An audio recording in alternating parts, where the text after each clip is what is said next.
За бүгдээрэнд шинэ сарын мэнд ингээд шинэ бичлэгээр уулзж байгаадаа баяртай байна. Өнөөдөр би та бүхэнтэй хамт 4-р сараа төлөвлөх болно. За тэгээ хэрвээ миний 2020 он болон 1, 2, 3-р сараа хэрхэн төлөвлөснийг харахыг хүсвэл миний өмнөх бичлэгийг үзээрэй гэж зөвлөж байна. За ингээд бүгдээрээ эхэлцгээе.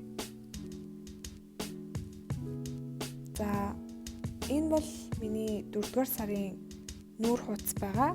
Би 4-р сар гээд англиар дарамтаад цэвэрхэн бичлээ. Би ер нь бол bullet journal-а өнгө бодог стикер элдв зүйлээр гоёхыг хүсдэг үү? Ягаад гэвэл тэр амар цаг авт юм шиг санагддаг. За миний хамгийн ихний нүүрэнд бол мэдээж тухайн сард хийж гүйцэтгэх ажлын жагсаалт ордог.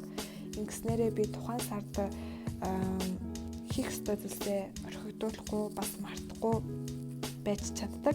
За жишээ нь эхний хэсэгт бол би тухайн сард болон бусад саруудад байнга тавтан хийдэг зүйлсээ бичдэг.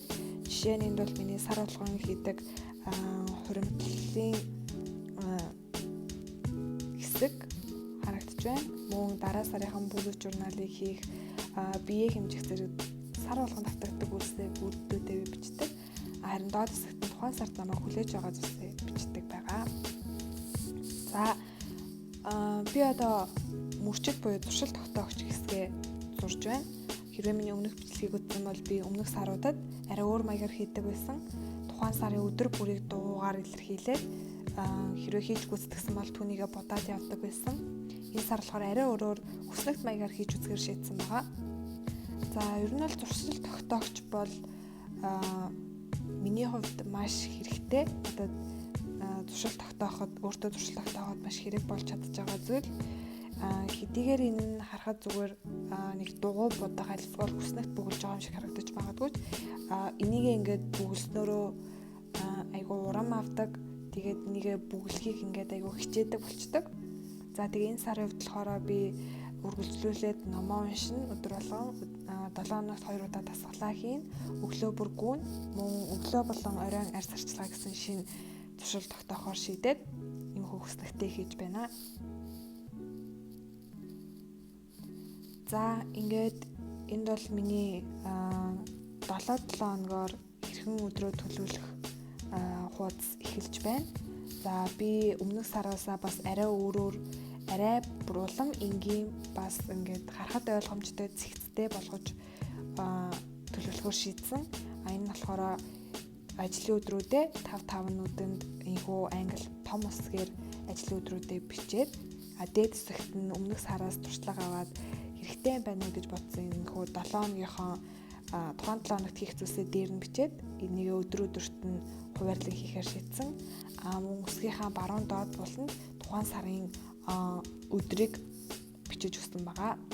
За ингээд иймэрхүү маягаар би 7 хоногоо төлөвлөж байгаа. Бас нэг юм нь хэрвээ ингээд та нар намайг яагаад ганцхан нүрэнд ингэж бүх өдрөө 7 хоногоо багтааж байгаа юм бэ гэх юм бол энэхүү дэвтрээ би бүтэн жил ашиглая гэж шийдсэн.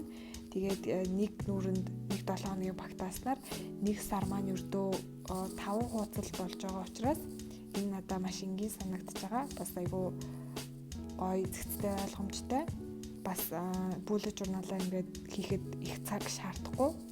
Олон өнгө бодог эсвэл стикер элдв янзын зураг зурх нь bullet journal хөтөлгөөсөө илүү их цаг аваад байгаа юм шиг санагддаг учраас би ингээд энгийн хийхээр энэ жил шийдсэн байгаа. За тэгээд мөн энэ сар карантинтай гэртээ байгаа учраас зарим өмнөх саруудад өмнөх жилүүдэд хийдэг байсан зүйлсээ хийгээгүй. Жишээ нь орлого зарлагын хэсэг байна. За тэгээд бүгдээрээ 4 сарын эхнээс нарцгаая. Тухайн сард хийж гүйцэтгэх ажлын жагсаалт мөрчид буюу туршилт тогтоогчид мөн 7 хоногудаа иймэрхүү маягаар төлөвлөсөн байна. За тэгээд миний minimal bullet journal та нарт таалагдсан гэдэгт итгэлтэй байна. Тэгээд та нар ч гэсэн 4 сараар төлөвлөөрэй. За тэгээд дараагийн бичлэгээр уулзтаа баяртай. Намайг Instagram дээр дагаарай, лайк дараарай, subscribe хийгээрэй. Bye.